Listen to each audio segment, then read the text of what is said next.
اہل بیت کو یزید کے سامنے پیش کیا گیا۔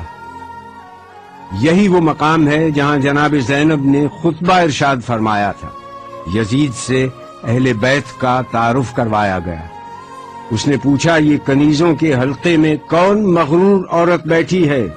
جواب ملا، یہ علی کی بڑی بیٹی رسول کی نواسی زینب کبریٰ ہے۔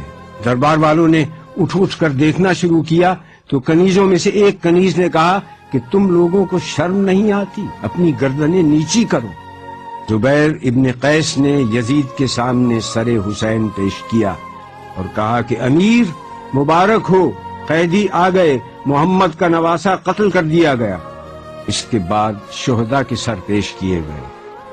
اس نے سورہ آل عمران سے اس آیت کو پڑھا، خدا جس کو چاہتا ہے ملک دیتا ہے اور جس سے چاہتا ہے ملک لے لیتا ہے، جس کو چاہتا ہے عزت دیتا ہے، جس کو چاہتا ہے ذلت دیتا ہے۔ جناب زینب نے یزید کو مخاطب کر کے کہا کہ آیات کو اپنے مطلب کے لیے استعمال مت کر، اس وقت تیرا اس آیت کو پڑھنے کا کیا محل ہے؟ اس کے بعد آپ نے اپنا تاریخ ساز اور عہد آفرین خطبہ ارشاد فرمایا۔ شروع کرتی ہوں اللہ کے نام سے جو رحمان و رحیم ہے۔ ساری تعریف عالمین کے رب کے لیے ہے۔ میں ستم دیدہ سہی مگر تعریف تیرے لیے، میرا گھر تباہ سہی مگر ہم تیرے لیے، میرا خاندان کشتہ راہ وفا سہی مگر بندگی تیرے لیے، اور درود و سلام میرے نانا پر۔ آپ نے جیسے ہی خطبے کا آغاز کیا، دربار والوں نے پہچان لیا کہ جس بات کو چھپایا جا رہا تھا اب وہ بات آشکار ہو گئی۔ ہر طرف سرگوشیاں شروع ہو گئی۔ ہاں، برا انجام ہے ان لوگوں کا جو اللہ کی آیتوں کی تکذیب کریں اور جو اللہ کی آیتوں کا مذاق اڑائیں۔ کیوں یزید، تو نے اللہ کے قول کو بھلا دیا؟ اللہ کا قول یہ ہے کہ کافر یہ گمان نہ کریں کہ ہم نے جو ان کو مہلت دی ہے وہ اس لیے دی ہے کہ ان کا زمانہ ہمیں پسند آیا ہے یا نہیں۔ یہ مہلت اس لیے ہے کہ وہ گناہ پر گناہ کیے جائیں تاکہ عذاب زیادہ ہو۔ کیا یزید تو گمان کرتا ہے کہ یہ ملک ہے نہیں، یہ مہلت ہے؟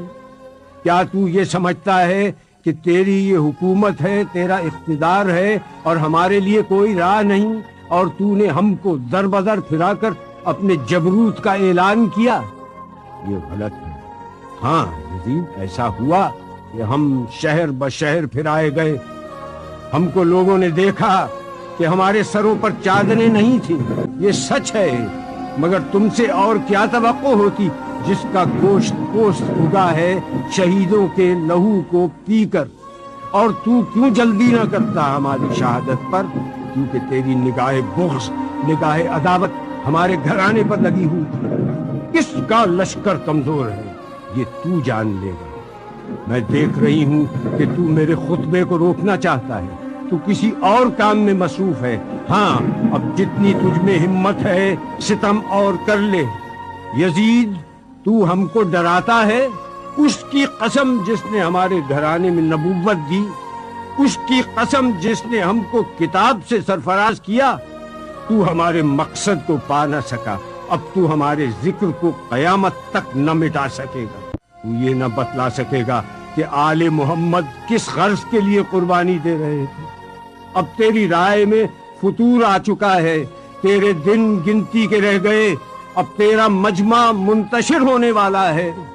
تاریخ سے ثابت ہے کہ آپ کی یہ پیشین گوئی چند دن بعد ہی پوری ہو گئی، جب شام کے قید خانے میں حسین کی ایک بچی کا انتقال ہو گیا اور اراکین دولت شام یزید کے سامنے صفارا ہو گئے اور شام میں بغاوت کا آغاز ہو گیا۔ میں دعا کرتی ہوں اللہ سے کہ جس نے ہم کو سعادت و شہادت عطا کی، اسی طرح سے ہم کو وراثت ارضی نصیب ہو، اسی طرح سے ہم کو خلافت ارضی بھی ملے، اور اسی طرح سے ہم اس کی بندگی میں کامیاب رہیں۔